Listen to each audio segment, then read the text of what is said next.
There are so many people who can rightfully say that their life would not have been the same without Bob Weir. That's been true for me since I was 17. These are the words of Bill Kreutzmann, the 79-year-old drummer, who is now the sole surviving founding member of the Grateful Dead.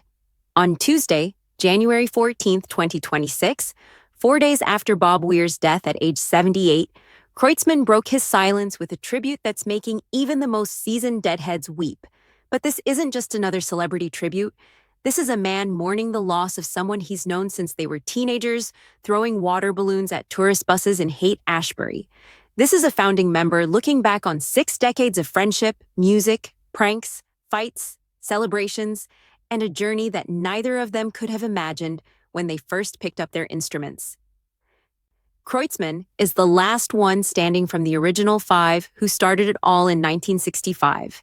Jerry Garcia, gone since 1995. Ron Pigpen McKernan, lost in 1973. Phil Lesh passed away in October of 2024. And now Bob Weir, who fought cancer and won, only to succumb to underlying lung issues. Today we're diving into Bill Kreutzmann's powerful tribute, the untold stories of the Grateful Dead's early days, and what it means to be the last surviving member of one of the most influential bands in American history. Background: the formation of a legend, Ag 145, 04-30. To understand Bill Kreutzmann's tribute, we need to go back to the beginning, to a time when 5 young men in the San Francisco Bay Area had no idea they were about to change American music forever. It started with Jerry Garcia and Bob Weir playing together in a jug band. When Jerry called up Bill Kreutzmann to form a rock band, that's how Bill first met Bob. They called themselves the Warlocks, and their first real shows were at a pizza parlor in Menlo Park, California. Picture this, it's 1965. Bob Weir is 17 years old. Bill Kreutzmann is 18. They're the youngest members of the group, and they're about to embark on what Kreutzmann would later call a journey without a destination. The original 5 founding members were Jerry Garcia on lead guitar and vocals, Bob Weir on rhythm guitar and vocals, Ron Pigpen McKernan on keyboards and harmonica, Phil Lesh on bass, and Bill Kreutzmann on drums. Later, they'd be joined by Mickey Hart on percussion in 1967 and lyricist Robert Hunter. They discovered there was another band called the Warlocks, possibly the future Velvet Underground. So they needed a new name. According to legend, Jerry Garcia opened a Funk and Wagnall's dictionary, and his finger landed on Grateful Dead, a folktale about the spirit of a deceased person showing gratitude to someone who arranged their burial. Nobody liked it at first, but as Garcia later explained, it was just really powerful. And so the Grateful Dead was born in late 1965. But here's what's remarkable. They didn't set out to become rock stars or to change the world. As Kreutzmann wrote in his tribute, "We didn't know any of those things were actually possible, and we wouldn't have been very interested in them even if we did. Well, not too much anyway, just enough to dream." They were 5 friends trying to have the most fun they could think of. That meant playing music, taking acid, getting high, and goofing around.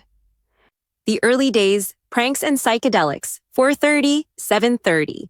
Now here's where Kreutzmann's tribute gets really interesting.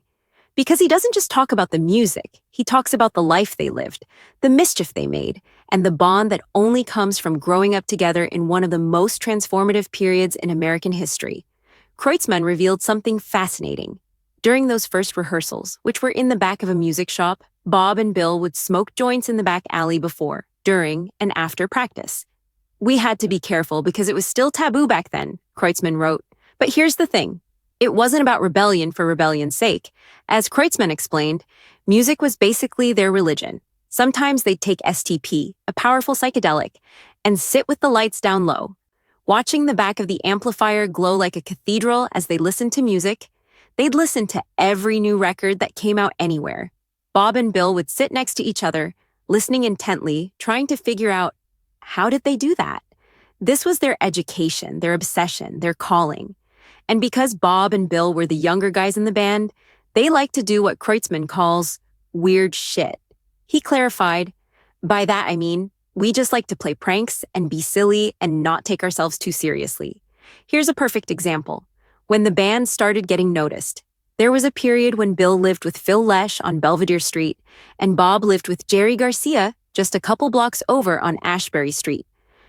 The Haight-Ashbury district was getting so much national attention that tour buses full of tourists would stop in front of the Ashbury house and take pictures, announcing, "To your left is the home of the Grateful Dead." What did Bob and Bill do? They threw water balloons at the tourist buses. As Kreutzmann wrote, "That didn't end well, but it's making me smile all these years later thinking about it, because it was a time when every day felt like a great American adventure." That phrase, "every day felt like a great American adventure," that's the heart of what the Grateful Dead was really about. Not just the music, but the experience, the journey, the sense that anything was possible. The controversy, being the last one standing, 7:30, 10 Pierre. Now, there's a weight to Kreutzmann's tribute that goes beyond nostalgia. Because Bill Kreutzmann is now carrying a burden no one should have to carry, he's the last founding member of the Grateful Dead still alive. Think about that for a moment. 5 young men started this band in 1965. Now, 60 years later, only one of them remains. Ron Pigpen McKernan was the first to go, dying from complications related to alcoholism in 1973 at just 27 years old. The band was devastated, but they continued. Jerry Garcia's death in 1995 brought the Grateful Dead to its official end. Garcia died of a heart attack at age 53 in a drug rehabilitation facility. His loss was felt not just by the band, but by an entire generation of fans. The Deadheads mourned like they'd lost a family member. Phil Lesh, the innovative bassist whose experimental approach pushed the band into new territory, passed away in October 2024 at age 84. His death left only Bob Weir and Bill Kreutzmann from the original 5. And now Bob Weir is gone. Weir had been diagnosed with cancer in July 2025 and courageously fought it. He won that battle, but underlying lung issues proved too much, and he passed away peacefully on January 10, 2026, surrounded by loved ones. Kreutzmann waited 4 days before sharing his tribute, and when he did, the emotion was raw and real. As one fan commented, "This beautiful tribute finally brought the tears." In his tribute, Kreutzmann placed Weir alongside Garcia and Lesh. Time has proven that nobody will ever be able to replace Jerry Garcia or Phil Lesh, and time will prove the same for Bob Weir. They were the biggest influence on my own playing, more than any drummer, and they will continue to be the biggest influence on whatever I do next. The response? A tribute. 6 decades in the making, 10 or Kilurana, and 12 on jazz. Kreutzmann's tribute wasn't just words on social media. It was a window into a lifetime of shared experiences, from those early days in 1965 to Bob Weir's final performances in 2025. He spoke about their musical relationship with deep reverence. Kreutzmann explained that they used to listen to every new record together, sitting side by side, trying to decode the music. That was a really big thing we used to do together. It was basically like our religion. But he also spoke honestly about the complexity of a 6-decade friendship. Offstage, we were everything you'd expect from lifelong friends and bandmates. We fought together, both on the same side and opposing. We celebrated together, both personal and professional milestones. And we watched each other, both near and far, as we went from teenagers to old men and all the stops in between. That's real friendship. Not the sanitized Hollywood version, but the messy, complicated, beautiful reality of knowing someone for 60 years. Kreutzmann even shared a moment of humor, recalling how he heard Bob call himself the greatest rhythm guitar player in the world. As Kreutzmann wrote, "It made me chuckle lightheartedly at my brother's boastfulness. But he might have actually been." And then there's Kreutzmann's observation about Bob's devotion to performing. When Bob was off the road, all he wanted to do was get back on it. And in the meantime, he would stop by any bar or club where there was someone playing that would let him sit in. He seemed to always be on some stage, somewhere. That was Bob Weir, a man who lived to perform, who couldn't imagine a life without music, who played right up until the cancer diagnosis forced him to pause. The facts, a musical legacy unmatched. 12 uas, 14 owira. Let's talk about what the Grateful Dead actually achieved, because the numbers are staggering. The band toured constantly throughout their 30-year career, playing more than 2,300 concerts. They never played the same set list twice. Well, except for one time. Their improvisational approach meant every show was unique, which created a devoted fan base known as Deadheads, who would follow them from city to city. The Grateful Dead pioneered the concept of allowing fans to tape their concerts. They gave tapers their own section behind the mixing desk, and sometimes even allowed direct connections to the soundboard. This created an incredible archive, more than 2,000 concerts preserved for future generations. Despite having virtually no radio hits, their only top 40 single was Touch of Grey in 1987. The Grateful Dead remained one of the highest-grossing touring acts in America. In the 1990s alone, they earned $285 million in revenue from concerts, second only to the Rolling Stones. In 2024, they broke the Guinness World Record for most top 40 albums in Billboard 200 history, with 66 top 40 albums, surpassing Frank Sinatra and Elvis Presley. They were inducted into the Rock and Roll Hall of Fame in 1994. Their May 8, 1977 performance at Cornell University's Barton Hall was added to the National Recording Registry of the Library of Congress for being culturally, historically, or aesthetically significant. In 2024, Bob Weir, Phil Lesh, Bill Kreutzmann, and Mickey Hart were recognized as Kennedy Center honorees, one of the highest artistic honors in America. And here's something remarkable. After Bob Weir's death was announced, Grateful Dead music surged on streaming services by 53% compared to the previous year. New generations are still discovering this music. Analysis: The power of authentic friendship, Spark, 1545. So what made the Grateful Dead work for 30 years? And what made the friendship between Bill Kreutzmann and Bob Weir last for 60 years? The answer is remarkably simple: authenticity. These weren't five guys who came together as a manufactured band. They were friends first, musicians second. The music grew out of genuine connection, shared experiences, and a willingness to take the journey together wherever it led. As Kreutzmann wrote, "Together we embarked on a journey without a destination." That's not just poetic language. That was literally their philosophy. They didn't have a 5-year plan or a strategy for world domination. They just wanted to play music and have fun. The fact that Bob and Bill were the youngest members created a special bond. They were partners in mischief, co-conspirators in pranks, fellow students in the Church of Music. While Jerry, Phil, and Pigpen were slightly older and perhaps more serious, Bob and Bill maintained that playful spirit. That playfulness never left them. Even in their 70s, they were still finding joy in the music, still discovering new ways to interpret songs they'd played thousands of times. And Kreutzmann's tribute reveals something profound about lasting relationships. You have to allow room for complexity. They fought. They disagreed.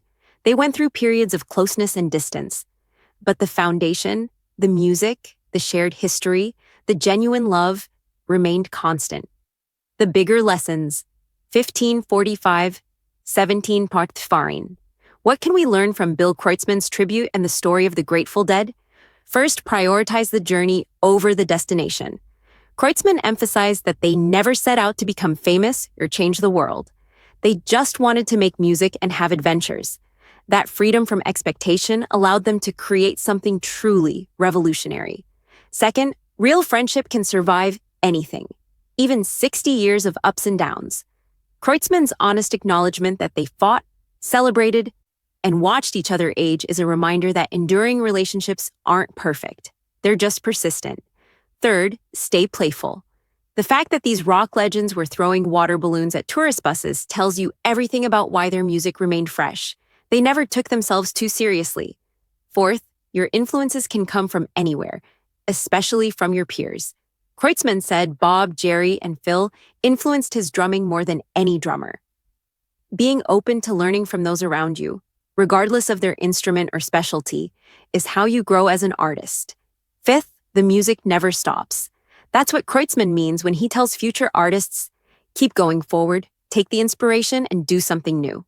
The Grateful Dead's legacy isn't about preserving the past, it's about inspiring the future. And finally, show up for the people you love. Bob Weir was diagnosed with cancer in July 2025 and was undergoing treatment weeks before those final Golden Gate Park shows in August. He could have stayed home. Instead, he gave everything he had for 3 final nights of music. That's devotion. That's love. That's what it means to be part of something bigger than yourself. Conclusion, 1715, 1830. Let's return to the beginning.